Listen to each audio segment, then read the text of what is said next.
नमस्कार दोस्तों, मैं हूँ बीमा दोस्त शिव कुमार जंगेले, जंगेले इंश्योरेंस सर्विसेज से। आज मैं आपको एक बहुत ही महत्वपूर्ण जानकारी देने जा रहा हूँ। एलआईसी पॉलिसी का गैस पीरियड। जी हाँ दोस्तों, एलआईसी पॉलिसी का गैस पीरियड। अक्सर लोग कहते हैं अरे मेरा प्रीमियम लेट हो गया, अब तो पॉलिसी खत्म हो गई। लेकिन दोस्तों, एलआईसी अपने ग्राहकों को कभी इतना कठोर दंड नहीं देती। वह आपको देती है एक खास समय, गैस पीरियड। यह समय आपके परिवार की सुरक्षा और आपके सपनों को बचाने वाला होता है। गैस पीरियड का मतलब है अतिरिक्त समय। जब आपकी पॉलिसी का प्रीमियम ड्यू हो जाता है और आप किसी कारणवश समय पर प्रीमियम नहीं भर पाते हैं, तो एलआईसी आपको कुछ दिन और देती है। इस समय के दौरान आपकी पॉलिसी इन फोर्स रहती है, यानी पूरी तरह से चालू और वैध है। इसलिए प्रीमियम लेट होने का मतलब यह नहीं कि आपकी पॉलिसी खत्म हो गई। गैस पीरियड में भी आपका परिवार सुरक्षित रहता है। अब सवाल आता है कि यह गैस पीरियड कितने दिन का होता है।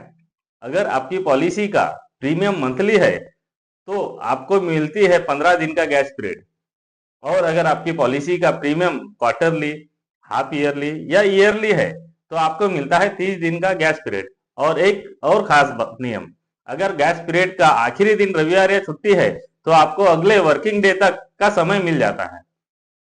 आइए उदाहरण से समझते हैं। अगर आपकी पॉलिसी का ड्यू डेट 1 जनवरी है और वहां सालाना प्रीमियम है तो आप 30 जनवरी तक प्रीमियम भर सकते हैं। बहुत से लोग पूछते हैं सर, गैस पीरियड में अगर कुछ हो जाए तो क्या पॉलिसी चलेगी? तो जवाब है दोस्तों, हाँ बिल्कुल, गैस पीरियड के दौरान आपकी पॉलिसी पूरी तरह एक्टिव रहती है। अगर दुर्भाग्यवश इस समय के अंदर पॉलिसी होल्डर की मृत्यु हो जाती है तो क्लेम मिलता है। बस फर्क इतना है कि जो प्रीमियम पेंडिंग है वह क्लेम अमाउंट से काट लिया जाता है। आइए उदाहरण से समझते हैं। अगर आपकी पॉलिसी का सम इंश्योर्ड 10 लाख है और आपने प्रीमियम 20,000 देना बाकी है तो गैस पीरियड में मृत्यु होने पर नॉमिनी को मिलेंगे 9,80,000। दोस्तों, यहाँ गैस पीरियड की किसी वरदान से कम नहीं। सोचिए, अगर यह सुविधा ना होती तो लाखों लोगों की पॉलिसी बीच में ही बंद हो जाती।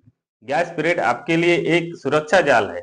अगर अचानक आर्थिक परेशानी आ जाती है, अगर बिजनेस में नुकसान हो गया, अगर बीमारी की वजह से पैसा अटक गया या आप भूल गए तो भी आपकी पॉलिसी बची रहती है। लेकिन ध्यान रहे दोस्तों, अगर आपने गैस पीरियड के अंदर ही प्रीमियम नहीं भरा तो पॉलिसी लैप्स हो जाती है और फिर पॉलिसी को रिवाइवल करना आसान नहीं होता।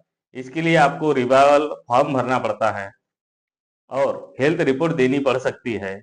दोस्तों, एक्स्ट्रा एक्स्ट्रा चार्जेस या पेनल्टी भी लग सकती है, मतलब बहुत झंझट है। इसलिए मेरा सुझाव यही है कि प्रीमियम को हमेशा गैस पीरियड के अंदर ही भरे।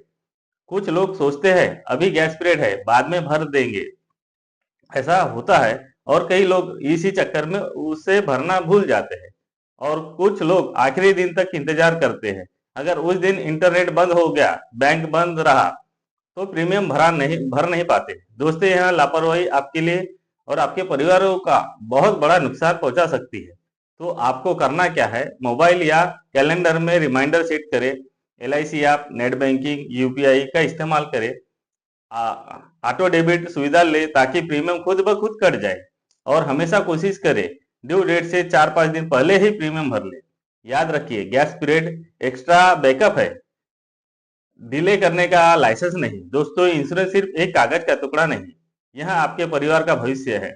गैस पीरियड एलआईसी का के लिए भरोसा है, एलआईसी का आपके लिए भरोसा है। लेकिन भरोसे का गलत इस्तेमाल मत कीजिए। कभी भी प्रीमियम डिले मत कीजिए, आपके परिवार को रिस्क में न डालें। इसलिए समय पर प्रीमियम भरे और अगर गलती से छूट जाए तो गैस पीरियड का सही उपयोग करें। अगर आपको यह जानकारी उपयोगी लगी हो तो इस वीडियो को लाइक और शेयर जरूर कीजिए। और इंश्योरेंस और फाइनेंस से जुड़ी और अधिक जानकारी पाने के लिए मेरे चैनल जंगेले इंश्योरेंस सर्विसेज को सब्सक्राइब कीजिए। और अगर आपके पास कोई सवाल है तो आप कमेंट में लिख सकते हैं या सीधे मुझसे संपर्क कर सकते हैं। धन्यवाद दोस्तों।